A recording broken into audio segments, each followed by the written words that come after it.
G'day and welcome to the Campfire Project. And today I'm here first of all with Maria Alessi. How are you, Maria? I'm really good. Thank you so much for having me. I'm super excited. Tell us a little bit about yourself. Just introduce yourself to the people listening. Absolutely. I'm the founder of Loving Love After Loss, and I'm just here to heal the world from grief. Excellent. And secondly, we have Adam Duval from England. Adam, introduce yourself, please. Good morning and welcome to a very shattered Adam. I'm Adam, founder of the Mental Health Warriors, and we're here to practically eradicate the stigma by using our own experiences to getting stories out there. Excellent. And if everyone understands why he's feeling shattered, it was 5:30 when we started the call this morning. So Thanks for coming on, Adam. And then we have Thomas Graham. G'day guys, Thomas Graham, founder and CEO of Newry Car Club, proud Dark Agenda Gadigal man, and so grateful to be back on the campfire with these three amazing individuals. Thank you very much, guys, for being here. Now, we had a bit of a discussion before. Usually whenever I'm running these panel discussions, I always put it out to the people who are going to be in the panel. What do you want to talk about? Instead of me coming up with a subject, first of all, I always ask them, and we came up with two ideas. What as human beings are we designed to do, and how does our current reality reflect how we're designed? How do we create greater futures in our current reality? Isn't to make it what it is that we want. On the other side, there was also loving life after loss, the importance of community when it comes to healing, and how this works in when creating a future, creating who we want to be. I think those two subjects blend in quite nicely together. And Marie, I know that you work with after loss, loving life after loss. Can you start us off on this conversation and tell us your understanding of what we've just been, title we're just talking about? Yeah, absolutely. Thank you so much for letting me kick this off. So for me, I want to start with one thing that's really, really close to my heart, so everybody understands where I'm coming from. And that's literally put in a nutshell. There's way more to that, but in a nutshell, there is grief and there's joy. And in between, there's this massive space that I call healing. And I feel like I've been put on this earth to help people across that field. We often feel there is either or.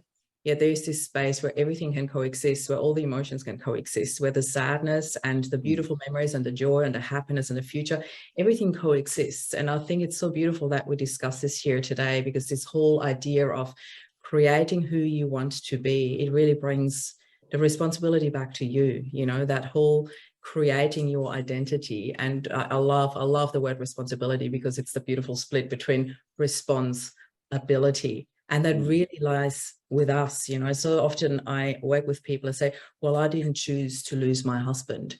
And I want to say this with a lot of love and respect. Everybody's belief and spirituality is very different. My spiritual belief is that we did choose that. Rob and I had a soul contract, and all of that, what we do, his passing, what I'm doing now, is all part of it. Yet even if you don't share that spiritual belief, there is still that choice, how you respond to an adversity like that. And I certainly chose, and I love what I chose. And I love that I chose happiness, and it was not the flick the switch. There was this field in between of healing that I chose to cross. And my lighthouse, my North Star all along was happiness. That is one thing that Rob and I promised to each other. If something was to ever happen to us, that the other person would take the boys and create the happiest life possible. And I'm doing it, and I'm teaching other people how to do that, and I'm just offering tools. And I just would love to share that with you guys and throw it out there, what your idea of that is, our responsibility for creating who we are. We should say it's all about choices, and it's our personal choices. It's never what other people do to us. Things happen, but it's how we then respond to it, how we choose. So Thomas, can you add to that, please? Yeah, absolutely. And I love the word that you use, is creating. And when we come back to the original model of humans, like you think about silkworms, like their whole purpose is to create silk. Honeybees are simply designed to create honey. and beavers are designed to create dams. But the question I asked myself, but what am I designed to create that when we, or how am I designed? And so when we look at like theology or spirituality or religion or all these other ideologies, what's the crux of it? And it comes back to creation, in the sense of we were once imagined to imagine, created to create.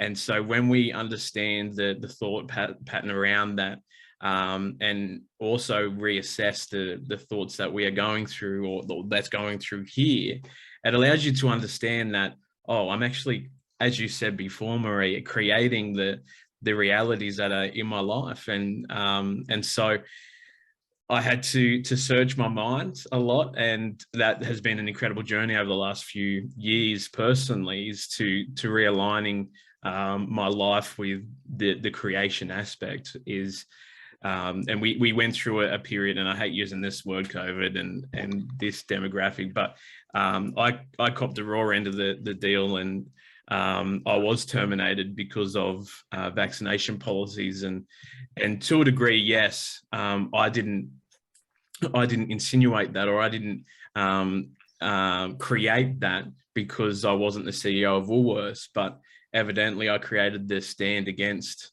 the vaccine. I created everything that came against what their policy was doing, and so the fruit of that was the loss of employment. The fruit of that was the loss of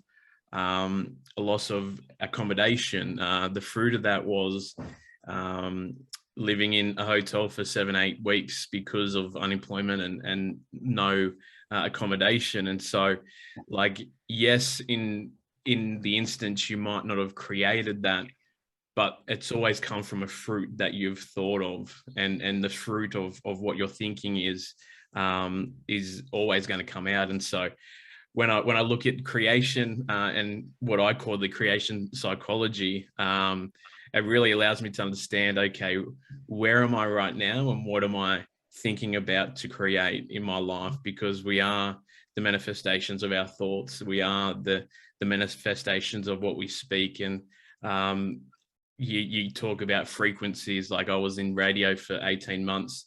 And so frequencies allow the message that the individual is speaking through a microphone, like we are right now, to transmit to the masses. And so the frequency of our thoughts, it's connective from technology to the universe, in a sense. So yeah, like the law of attraction is the same model. It comes off that, but really coming back to your own responsibility. It's all about, what am I doing to influence the people around me, and also influence my mindset. Brilliant. Adam, what are your thoughts? Yeah, just echoing what Thomas and Marie says. That's exactly what it is. It's all about the communication you have, not just with others, but with yourself and your own, between the subconscious and the conscious mindset, which not very actually are aware of that, or how powerful we actually are. But it all goes down to, what is your purpose in life, and how are you going to move forward? But as it is, everything's a choice. It doesn't matter what it is. I think we make choices, 200-300 times a day, but that's all what it's about.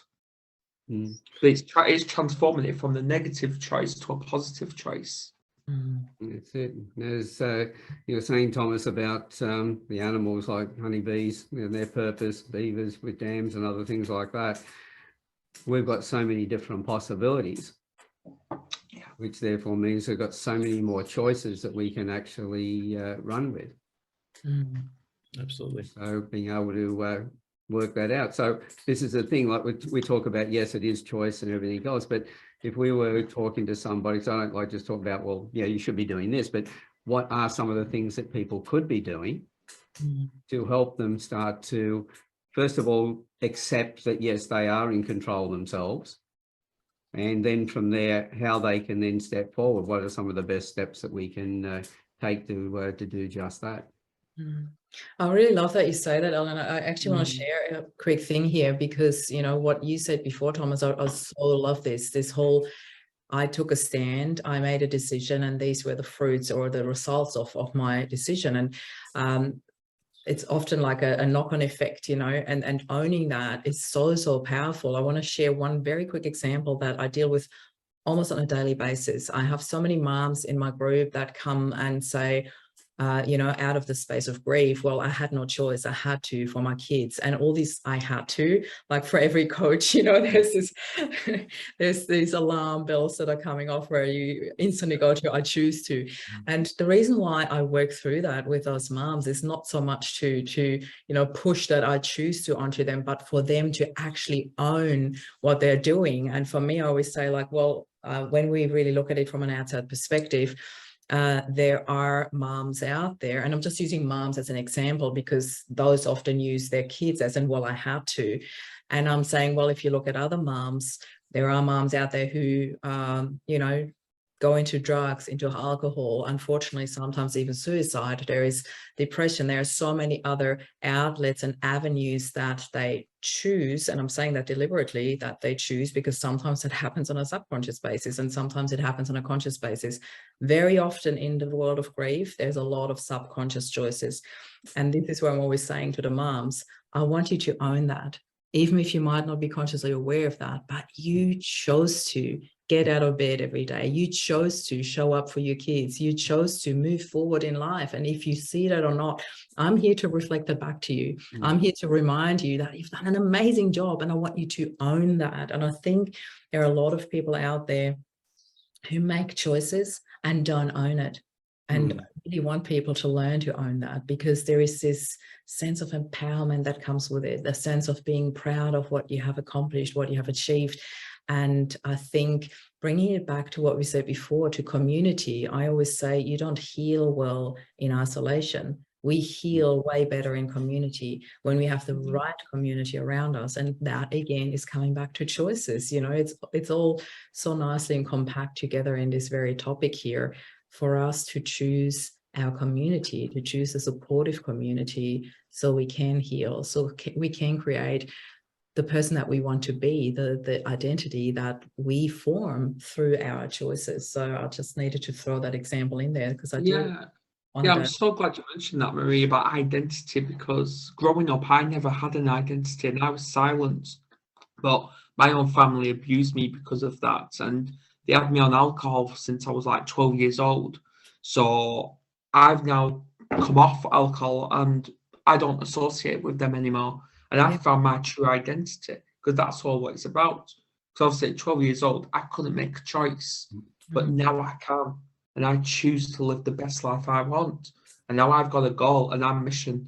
And I'm not stopping until I've got that. Congratulations. Yeah, I think we've all probably used that term at some point in our life. I had to. You know, I had to because of this. I had to because of that. The end result is that, you know, at some point our view changes on that.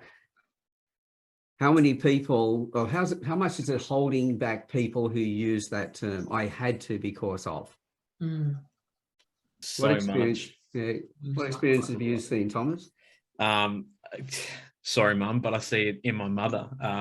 She is the way that she is, and she was always made this way, and so she will never change. And that's her psychology when it comes to relationships. And like, I had to is the excuse that that stops you from embracing the change that is waiting for you.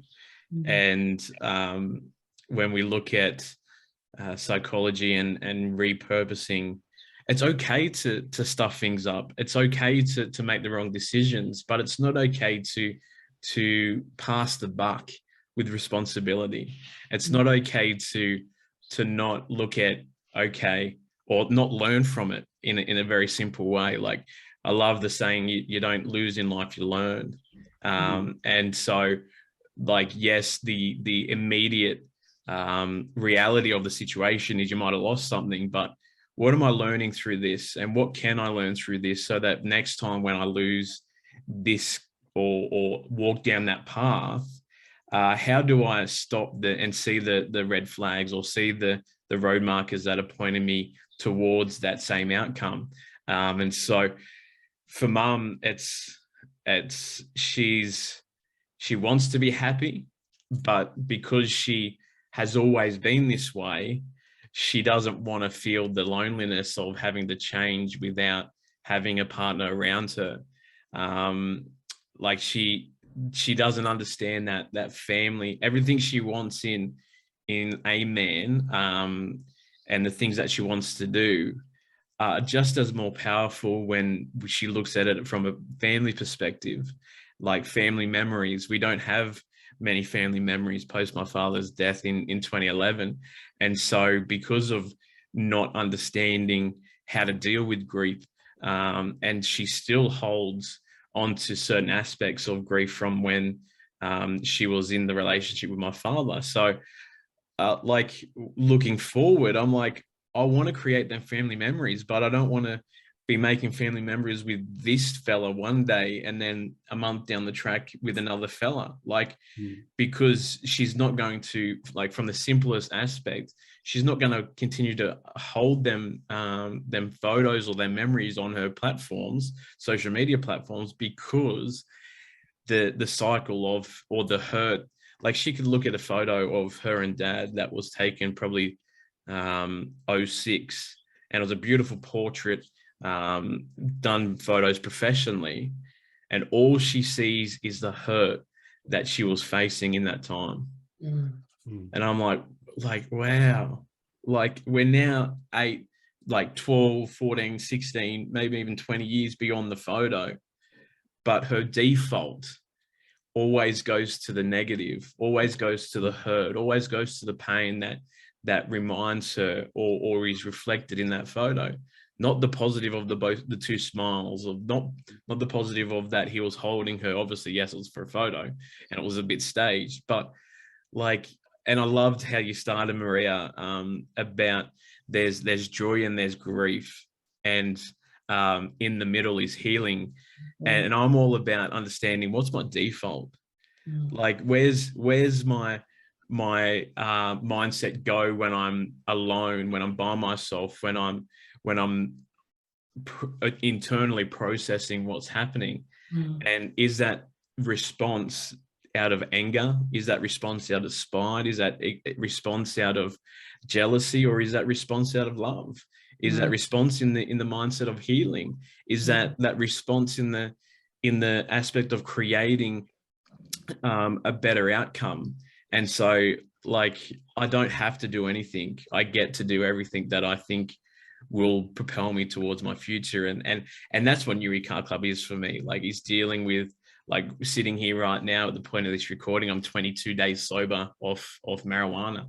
That was a huge decision for me, and it had been a huge part of my life. I'm 18 days straight in journaling, like getting into the word that is my faith, that is the Christian Bible. And so, like, 18 days straight, like, that might be, it's only 18 days, but for me, that's huge. 18 days.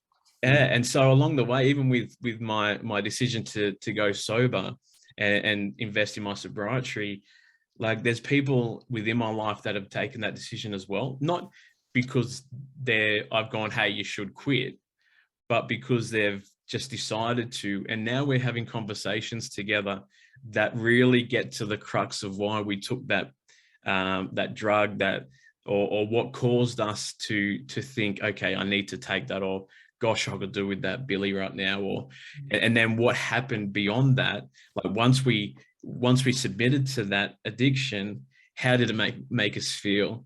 And why don't we want to go back there? Like, that's the powerful thing. And the thing I've been really loving is allowing our minds to articulate properly what's actually going on inside of us. And that is the start of healing.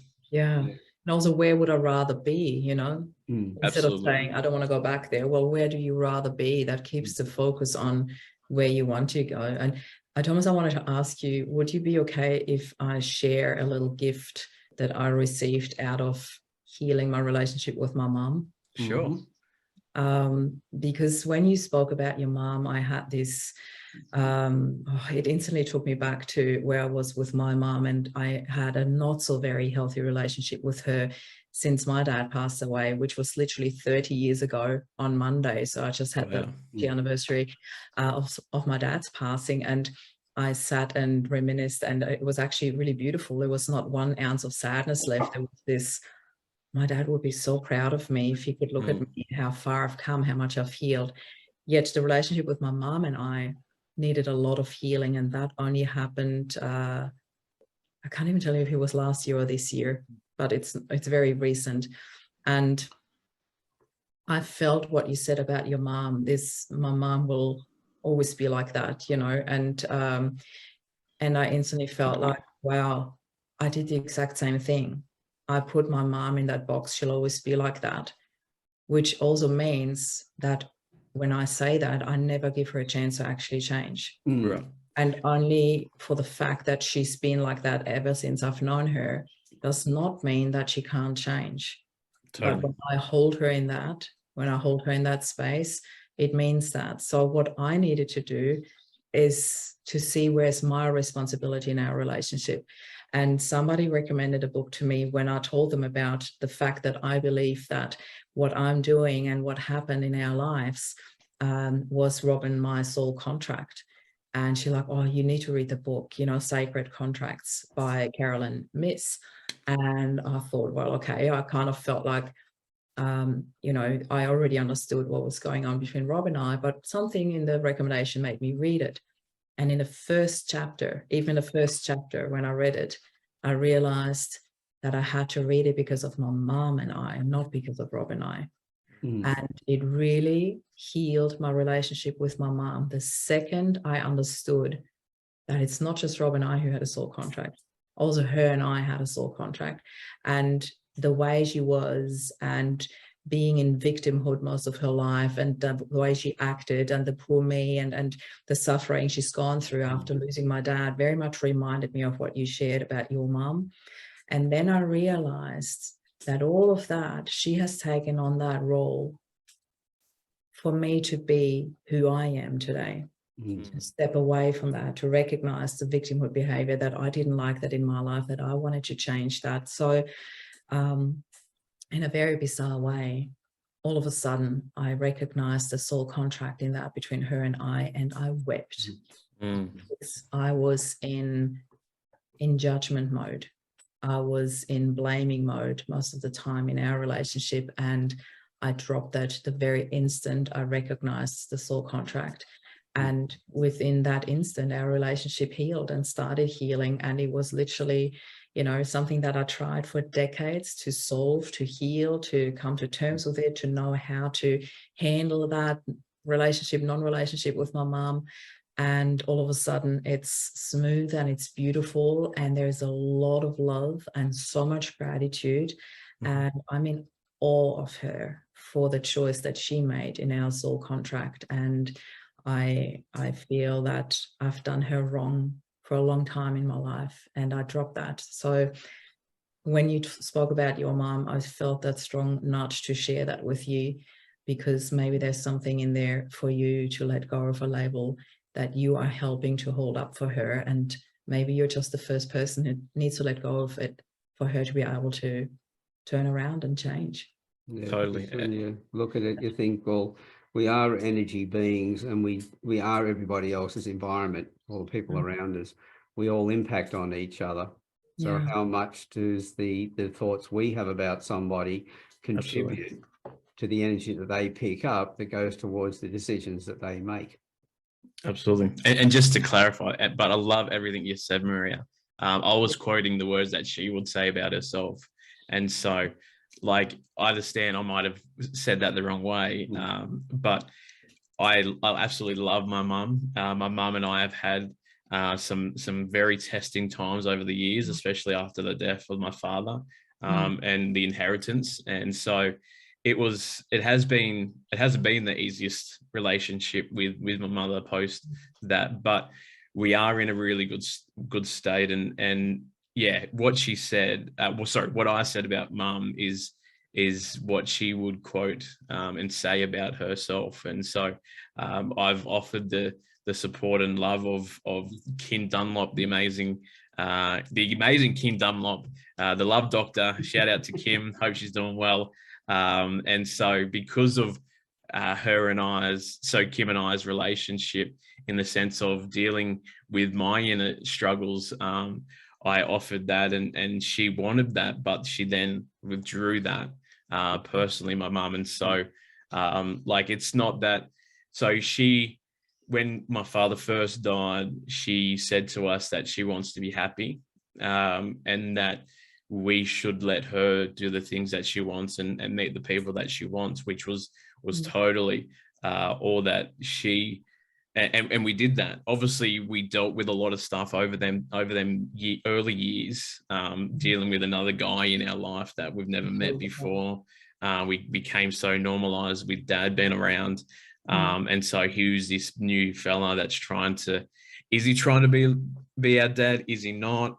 Like, as a young 17, 18-year-old that had huge self-identity issues, it was very hard to process that on the fly in their moments.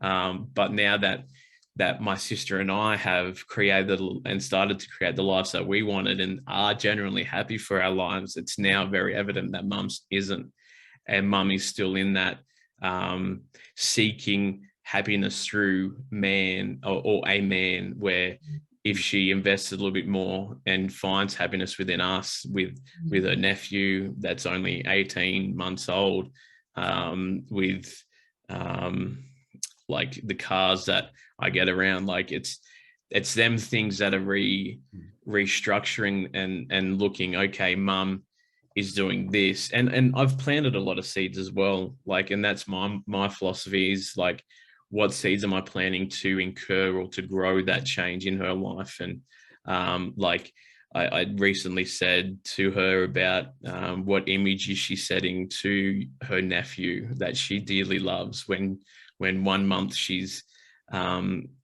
fully romantically hanging off this fella, like that they're going to get married, that it's going to be the end of the world, or they're going to be around for the end of the world. But then the next month she's bringing in a new fella, and mind you, it's not every month, but it feels like that in my mind, because I'm just like, okay, how long is this going to last, and how long?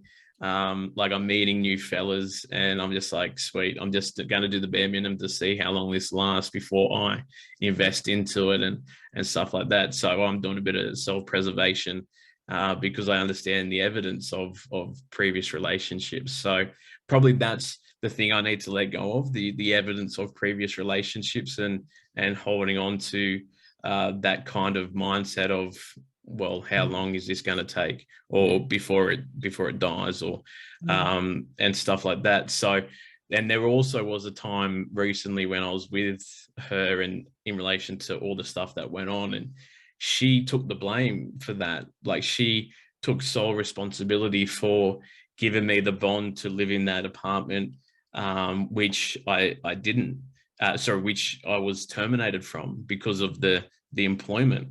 And I had to get it through her head that, Mum, you're looking at the start of a time living in there, and also now the end of it, but you're missing the 7 months of good living that I had in that apartment. Like, that's not on you. That's me. That's my responsibility. You had nothing to do with the end product. You had nothing to do with the decisions from Woolworths and the decisions from my budgeting, and also that was fueled by my addiction. You know, like, and I had to take that off her and take responsibility of that, because it would continually put her in a pit and a negative mindset within her mind, and I didn't want that to happen. So there are.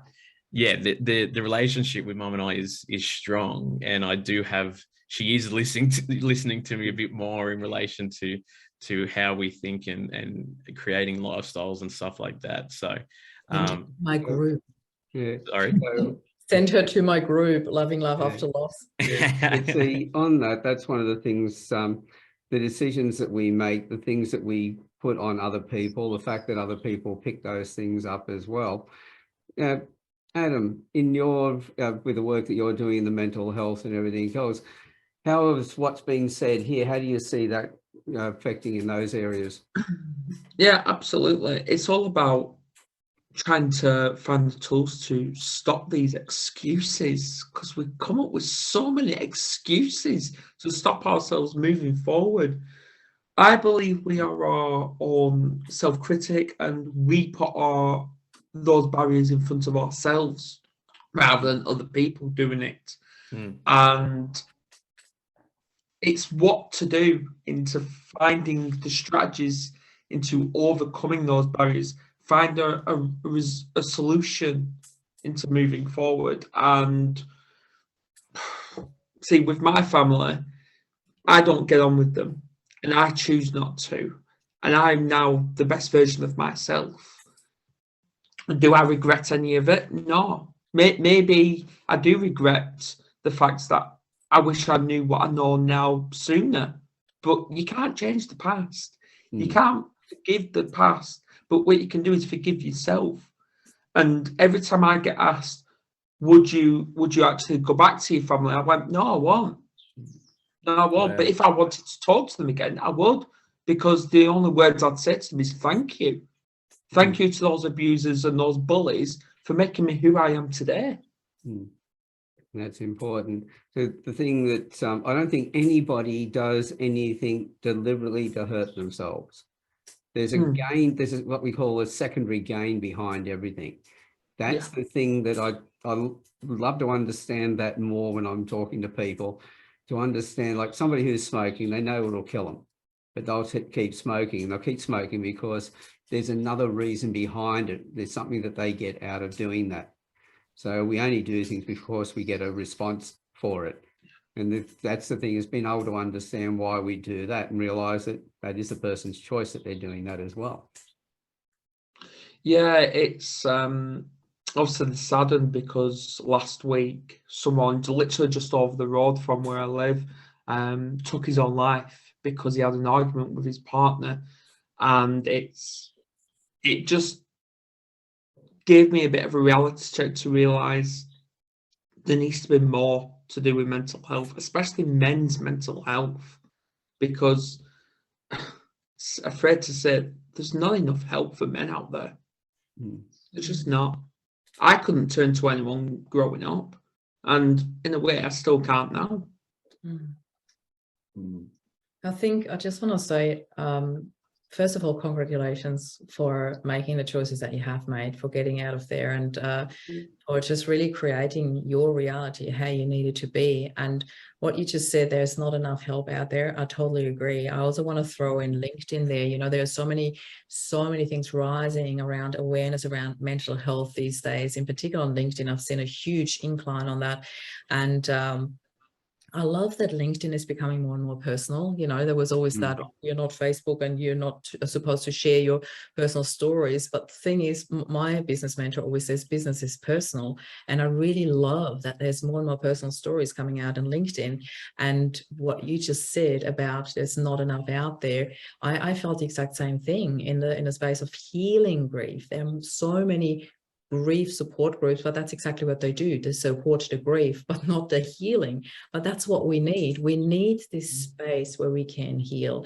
And not many support groups offer that space for healing. There is the comparison battle, you know, whose loss is fresher and whose husband was younger and whose kids were younger and whose kids weren't even born yet. How is this helping me heal? This is not helping me. I need somebody to hold space for me and support me in the healing. And even like I had this really beautiful discussion with my friend who came along as a support person at my retreat. She did all the cooking, and then Saturday night we sat and she said to me, Maria, I just want to say to you, I'm so in awe of what you have created. You should be so proud of yourself. You know, Rob would be so proud of you for what you've created, because there is just not much out there who supports the healing. And that's why I wanted to bring it back to you. Thank you for saying that. Thank you for saying there's not enough support in there, because I feel that us sitting here right now discussing that, I believe that we have been put out there to create what we needed. And I believe that you're doing that too, Adam, that you are creating what you needed and didn't have available for yourself. With Loving Love After Loss, I create what I needed when Rob died, and it wasn't around. So yeah, please. Exactly. And obviously, like with what I do, I've not just made it UK based, I've made it national, because mental health is a national crisis right now. And it is the pandemic of today and tomorrow and whatever. I've studied the history of mental health, and it turned my stomach to what they actually did to people, electrocuting them. Don't get me started. But still, though, in a way, they're still doing that today. And obviously, like, we've got people from Australia, America, and the UK in, and we want more. We always want more, but we can only do that with our stories. Yeah. By having the conversations and taking them globally, you know, we're getting closer to it. I know that annually about 15 million people take their lives around the world.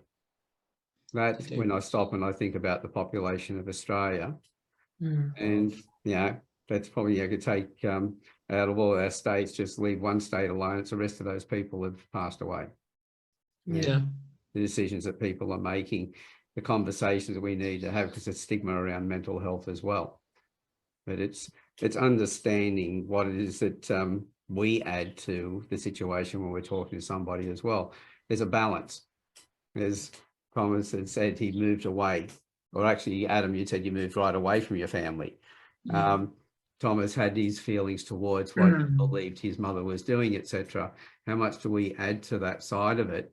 But at the same time, were you doing the wrong thing by moving away from your family? No, because I believe that we've got 8 billion people on the planet. We can't talk to all of them. We've got to look after ourselves to be the best version of ourselves. And if we're the best version of ourselves, we're able to help more people by just being who we are. Because who we are impacts on everybody else around us. Yeah, I think if I didn't get out of that cycle, because we're all in these cycles, and the only ones that can break it is ourselves. But I think if I didn't get out of our cycle when I did, I don't think we'll be having this conversation today. Yeah. If you go back a number of years, it's a question for all three of you. If you go back a number of years before you started on this journey, how daunting would listening to somebody, if you were all listening to a group of people talking as we are talking today, how would you have felt? What would have been your beliefs around the conversation that we're having? Because I'm thinking there's a lot of people listening who will be in the position that you were before you made these decisions. Yeah. I want to touch on that, what you just said, Adam, and thank you for that question, Alan. It's such a valid question, because, you know, Rob, my husband, always said this question that you get so often at job interviews, you know, where do you see yourself in 5 years from now? If I look back 5 years back, Rob was still around. You know, I would have had no idea where I would be 5 years later, you know, because it came as such a surprise. He had a brain aneurysm. There was no pre-warning. He was super healthy in the prime of his life. But what I want to bring you back to, what you just said, Adam, I just recently did a talk on Monday in my group about escape into happiness. And I feel that's what you've done. You know, for me, I realized that after Rob died, I was so focused on, this is what I promised him and this is what I'm going to do. And I need my boys to have a happy life. I want them to have a happy life. This is my sole purpose now, to create a happy life for them and myself, of course, you know. And years later, I'm in this interview, and this guy, his podcast, his Steps into Sobriety, asks me, because that was the topic, obviously, you know, he said, so, you know, with sobriety, we often deal with that, people escaping into drugs or people escaping into alcohol. And unfortunately, often people also escape into suicide. So he said, did you ever experience that in your adversity, that you escaped into something? And instantly I said, yes, I escaped into happiness.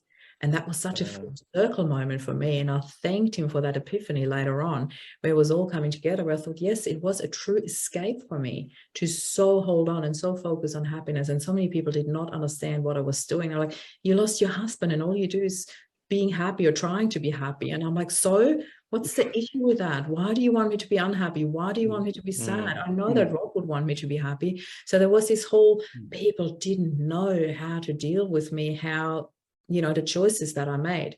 And then I recognized it. It was an escape into happiness. And that enabled me to have that space where I could heal along the way. I could not put that into those words back then. I just did what I felt was right. I just trusted my intuition. I just trusted the path that was presented to me. And then once I had that, instantly I recognized it wasn't the first time I did that. I escaped into happiness first when I moved to Australia in 2004, because my family background is quite broken as well. And I wanted happiness in my life. And that's what Australia represented for me. Not just because I love the country here and because it's so beautiful and the beaches and everything, but also it couldn't have been further away from my family. So there was this owning that I did escape into happiness. It was my choice. And I so see that in you too, Adam. And it's so fully legit, you know, it's absolutely fair enough that you did that. And it's not an easy one, because that whole, I don't know who knows the background of family constellation, but we are in this family system. And when you go back to our complete ancestry roots, like as in cave time, I'm talking, leaving the family system equaled not surviving, basically. It really would threaten your survival. And we still have that within us. We still have these roots within us. So for you to leave your family system, kudos to you. It takes so much courage to do that. It takes a lot of strength to do that. And I see that in you. And I want to honor that, because it's just really beautiful that you made that decision. You use the word expectation, which I want to come back to, so don't let me get away with not bringing it up again. But before I do, to both Adam and Thomas, as I was saying before, you go back 5 years, or you go back before you started on your journey. And if you were listening to you today, because everyone's talking about, well, what would you do in, what would you like your life to be in 5 years? I go, to me, that's all fantasy at the moment. What I have is my present and I have my past. If I understand the connection between the two of those, I've got a better understanding of where my future is going to be. So just to wander out here is sort of, fantasy land. But if I can have that foundation before I actually move into that. So if we went back, to before you started this journey for yourself, if you'd been hearing somebody talking today, what advice, with knowing what you know today, what advice would you give them to help them take those steps forward? This is Go, Thomas. People, because we talk about people who, oh, you've got your life in order, that's all right for you. But as I say, our present, they talk about the past, the future, and our present, the present being a gift. But the gift is not just for us, it's the gift we give to other people's future. Yeah. And so that's what I'm asking here, is that what sort of, what ideas, what would you say to somebody who was in the position where you were, in the position right now, where you were before you started your journey? Probably the first thing I would say is the best is yet to come. To shift your focus and to start to imagine what life would be like if it was a certain way. Yes, we've become so normalized to the present reality of pain, of trauma, of habits, of hang-ups, and stuff like that, that has become manifest in our life currently. But there is a strong and a huge possibility of the better alternative. There is joy in the morning. There is, geez, I'm sounding a bit spiritual there, but just going back to assessing the fruit, like, yes, what you're going through right now is what you're going through, not enticing that or not negating that, but also, do you still want to live this way? Do you still want to wake up every day living and thinking and breathing the way you do? Because it's until you understand, as Adam said before, your purpose. It's identifying what makes you wake up in the morning. It identifies what are you going to impact, or what are you going to achieve in a day-to-day basis that will allow you to start to build a life for yourself. And when you understand that you are influential, that everything that you do influences those around you, it starts to give yourself check. Now, if I was me listening to me right now in that pain, I would be like, you're a dick. like you don't know what you're talking about. Like it would really be, I'm not worthy of the life I live. I'm not adequate for the life that I'm living. Like it would be very self-condemnation based, and woe is me. I can't be bothered. I don't have the capacity or the ability in responsibility to make a life that I want. And I really want to challenge that, because I really believe, and looking at over the last 2 years, probably, is that we are all geniuses. That it's our environment, our circumstances, it's what we feed our mind and our life that affects the reality of our life, and it really makes manifest of the life that we're living by our environment.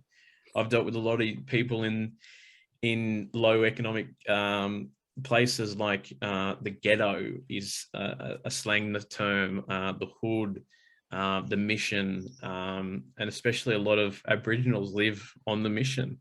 And so it's a place that the government has built to simply house them without any desire to impact their life, to create a better future for them. They've just met the need in the basic reality of it and gone, here you go, here's this much every fortnight or this much every week, and live your best life, whilst not dealing with the trauma, whilst not dealing with that.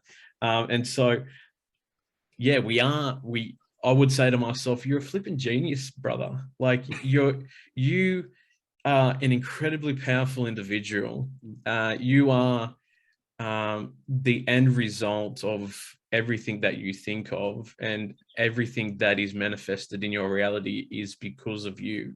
And so if you understand that you are a genius, what are you creating? And I love George Land's study, and I want to touch on this real quick because I want to implement and reinforce the genius narrative here, that we are geniuses. And we just watched pre-recording Adam's young son absolutely destroy and slay a Rubik's Cube like that. Don't even bother. He doesn't just have a 3x3, by the way. He's got more. Well, see, there you go. I couldn't even get the 3x3. Like, if you give me $1 million and said, do this Rubik's Cube, I'd be like Al and repaint the squares the same color. Give me the tweezers so I can pull the lasers up and shift them around. That's me. That's it. But when we realize that we are geniuses, and the test results among 1,600 children, and I'm reading it so I don't get it wrong, because and it was a study in 1968 that George Lynch conducted for the space program for NASA to employ scientists and engineers. And so he took 1,600 5-year-olds and tested them with this test that he created. And it turned out that 98% of us were classified or were in the category as geniuses. 98% at 5 years old. He then went and did the test again with them same 16, but now 5 years later at 10 years old, 30% of us would hit the mark of being geniuses. He then went another 5 years, and with them same 1,600 people, and 12% of us tested out as geniuses. He then, a few years later, I think he was working with Headspace at the time, and I think it was around the early 1990s, might have been 94, great year. But I think it was earlier than that, just selfless plug there. But he took 280,000 people at the age of 31 and ended up that 2% of us were geniuses. But here's the real thought, and what I really want to drive home this point is that 98% of us were geniuses before we were told otherwise. Exactly. And so when we understand that we were geniuses and are geniuses, no matter what's going on in our environment, no matter what's going on in our head, we can always return to the original level of being a genius. Mm. Like when I was talking to a fella, it was Monday night, just after Bible study, and we have a great group of men, all ages and mostly young adults. But I said to him, it takes the same strength and the same energy and the same power to think negative as it does to think positive. Mm. It takes the same strength and the same power to be thinking about the pain or thinking about the future, thinking about the past or thinking about the future. And so sitting here at the age of 28, almost 29, I know I'm young buck compared to the old Papa Smurf there next to me. Okay. Broad shoulders, come on. But his beard and whole get up is looking very nice. I would love to have that when I was in your prime wisdom state as you are. But I was thinking, the fella said to me, I admire your visionary attitude. And I said, it takes the same power. And with the car club, our end goal is to have a racetrack in the Newcastle region. And so at the age of 28, I read an article that there's a Wakefield racetrack in planning that blew out from 70 million to 90 million. And so I'm like, man, I could do so much better with 90 million than what the plans are with this racetrack. And I simply asked him the question, what's your racetrack? Like, what is that thing that you are looking towards or thinking about creating in your life? Because we all have that one thing we want to create, whether it's as big as a racetrack, whether it's as small as baking slices and a business that bakes slices. But there's always something that we as individuals, especially as geniuses, are designed to create. And so is it a racetrack size? Is it 90 million? But I don't know. It could be, I don't know, it could be just $100,000 a year that you bake slices, or you write poems, or you impact people's lives through loving life after loss, that kind of avenue. And so like there's so much we can do, and I would tell and continually reinforce that I'm a genius, and anything I set my mind to, I can achieve. I think that's the whole thing, is remembering that we had that, and therefore, it's still there, just not something that we're using at the moment. I won't go down the conversation of where I think that all came about, because we had that conversation the other night on the Mental Health Warriors, talking about education and other things. But Adam, I didn't even watch that, by the way. That was just. But Adam, in your case, if you look back at yourself. Yeah, well, believe it or not, I only knew that mental health existed 7 years ago, and I'm 31. That just shows how programmed we are to stay away from it. But I don't know about you people, but there's always a game on social media, 2 pills, red or blue pill, £1 million, or restart your life with the knowledge you've got. Normally, I always go for the blue. But now thinking about it, I don't want to go for any, because in the day, you're still taking that pill, and that pill can turn into an addiction. And that addiction I had growing up, because I was in and out of hospital for 6 months. But it all goes down to, what do we do with our life? And mental health, in a nutshell, is health anyway. Physical, mental, spiritual, emotional, you name it. But I see the purpose, because I ask myself 2 questions every single day. What's my purpose in life, and what's my goal for today? Well, I haven't done it this morning because I haven't had time. But anyway,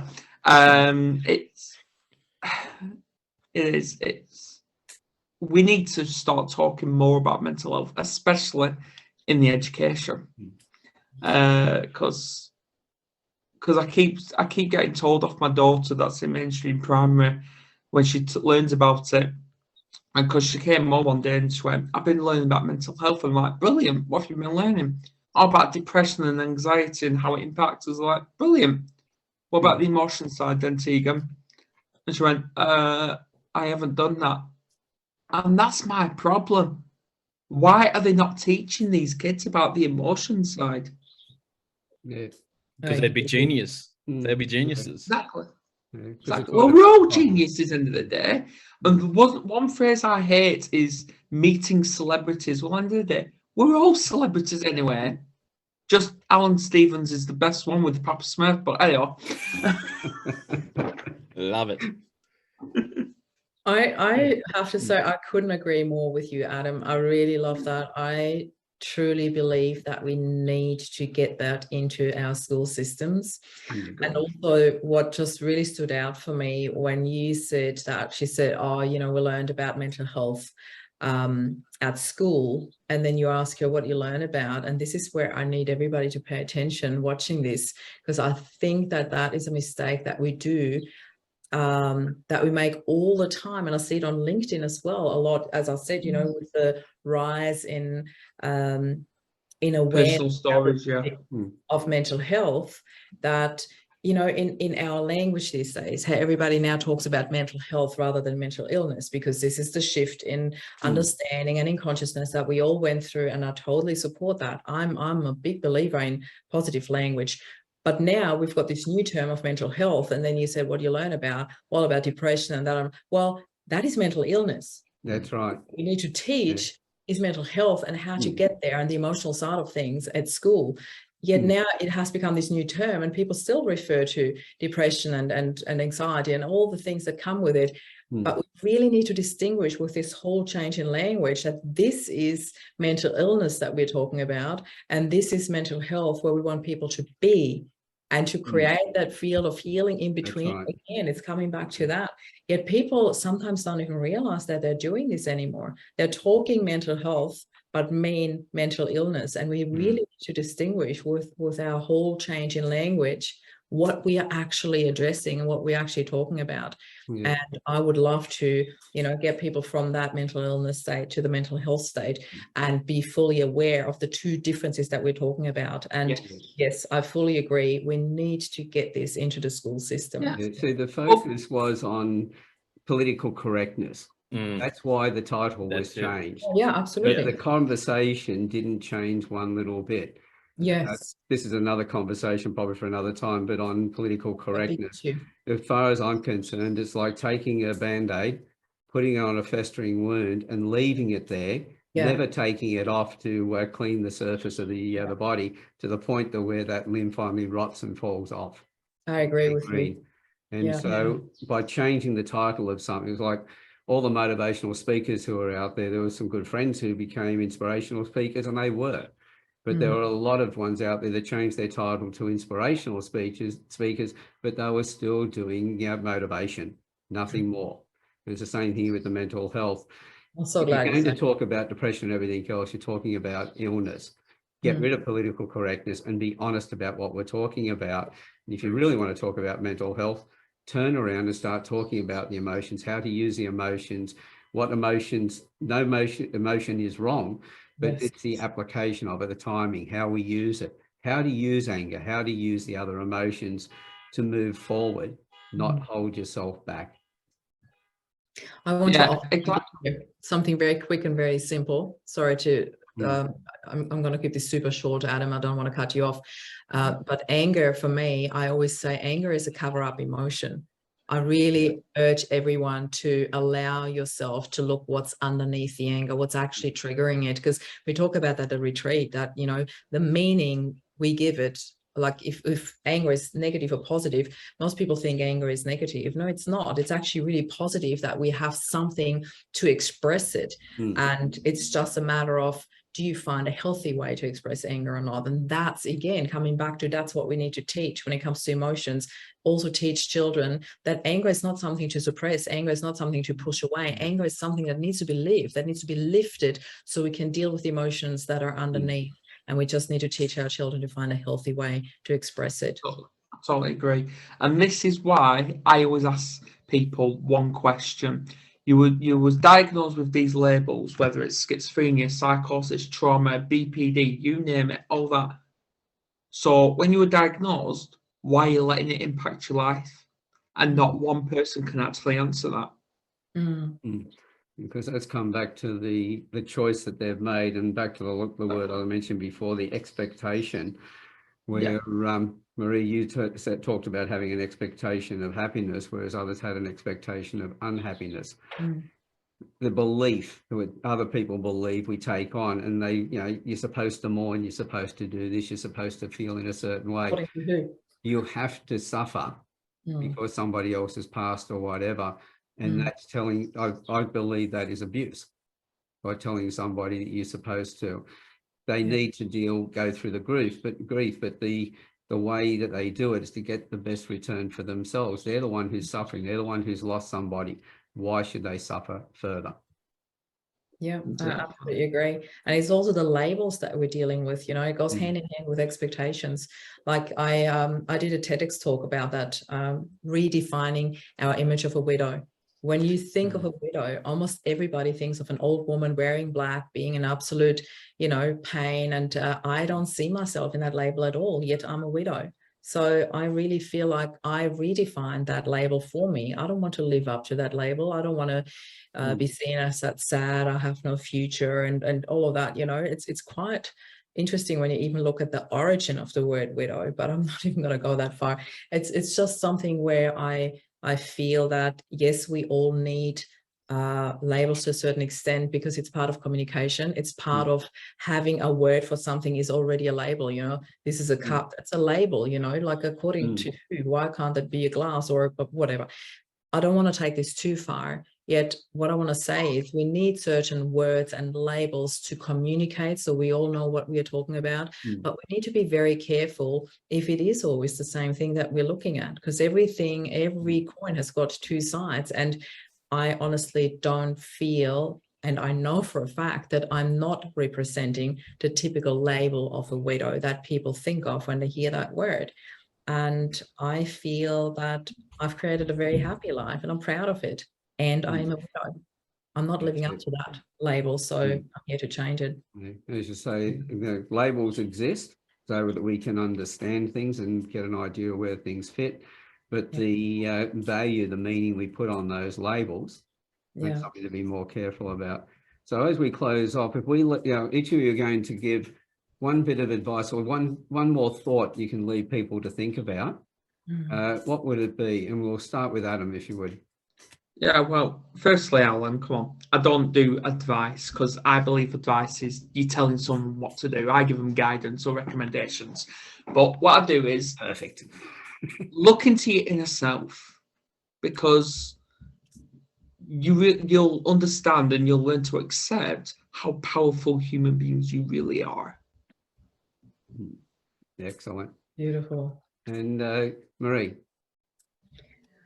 I really like what you said with that advice. You know, people always ask me, can you give one word of advice? And I always say yes, to never ever listen to advice. Trust your inner guidance, trust your intuition. And I like, one call out that I would like to give here is to the choices that you make, because that's what everything was about that we talk about today. You know, just choose your inner circle. Choose those people who actually support you in growth, in healing. Those are the ones that you want to stick around with, because everything that you put out there is what you attract. So choose those people wisely. If they're family or not, doesn't really matter. Just be a bit more mindful of who you surround yourself with. Excellent. And Thomas? I think it's based around belief. I haven't shared this before, but there was a study done in 1950s by Dr. Kurt Richer that placed rats in a pool of water to test how long they treaded water. And so on average, they gave up and sunk after 15 minutes. But there was a time when he plucked them out right before they were drowning or would drown and sink, and dusted them off, dried them off, and got them prepared, and went back straight in about 2 or 3 minutes after. And so you would think that these rats would they wouldn't last much longer in the water or anything like that. But the study showed that they actually lasted 60 hours, 60 hours longer than what they had previously thought was possible. Wow. And so the idea that there is someone coming to rescue them, that there's someone coming to save them, and translated that into belief that it is possible, allowed them to extend their treading of water for 240 times more. It's incredible. And absolutely. And so if you believe that there is a possibility for a better life, if you believe for a possibility that someone's coming to save you, that someone's coming to rescue you, all I'm going to say about someone trying to rescue you or someone trying to save you is look at the person in the mirror, because the person in the mirror is the one that will save you. And the person in the mirror is the one that will rescue you. Your thoughts are the anchor that pull you down, but also are the ones that produce an engine that propel you into the future. And so believe that there is a better life. Believe that you are powerful beyond measure. Believe that you are capable of achieving that. Believe that you can do whatever the flip you want, because you can, and you are a genius. You are a genius. And so if 98% of us were geniuses before we were told otherwise, we need to start believing again that we are geniuses. Can I just quickly add to that? It's known that cockroaches can survive nuclear bombs. See mental health as a nuclear bomb. That's all I'll say. Yeah. Wow. Okay. Now, as Thomas, as you said, the person who rescued the rats, that's the role that we can play for the people around us. 100%. Be that support for them, show them the way in which they can then make the changes for themselves. I also have deliberately asked the question as to what advice, and I asked Adam because I knew that I was going to get a response where it was don't give advice. And then you have supported that again, Marie, which I really want to drive home to people, is that people who have advice, it's about them. It's their experience telling you what you should do. It's a case of, I use the term a lot, it's an old Arabic saying, and that is trust everybody, but lock up your camels at night. And I interpret that into the format of listen to everybody, take this stuff on, but you assess it and work it out for yourself. You see what works for you. You don't take other people's advice blindly, but we do need to listen to other people because we don't know what we don't know. And that's why these panel discussions, we have them, and we'll have them more often again now into the future, is so that we can then have that information there for people so they can listen to that, then take it on board for themselves, not take it as advice, but take it as something that they can assess and work through for themselves. So with that, guys, I really want to thank you for being here today. Thank you, Marie. Thank you, Adam. And thank you, Thomas. No worries, mate. I'm keen for them camel rides, mate. I want to go on a camel ride. No. Now, well, I want to make sure I get a photo of that face later on, that Tex Mo and the cap. I think we're going to have to change your name from Thomas to Tex. Mate, I'm sure Johnny Hope would be like jealous of this. I'll tag him in on this so he can see it. Heck yes. Sure of it. But as you've noticed, just a little bit banter there, we have a lot of fun in the Campfire Project. We talk about serious things, but we talk about it to understand it, not to feel fear of it. 100%. And have a lot of fun. That's a great way to put it. So everybody who's been listening today, if you resonate with anything that these three people have said, get in touch with them. That's what we're all here for. We're here to support each other. We want to also be that man who, with the rats, pulled them out of the water at the last minute, gave them the direction where they could then, or showed them a path, not gave them anything, but showed them a path that was possible, and then they choose their future from there. So again, guys, thank you very much. And to everybody else who's been here, we'll see you on the next campfire. Thank Bye you. for now.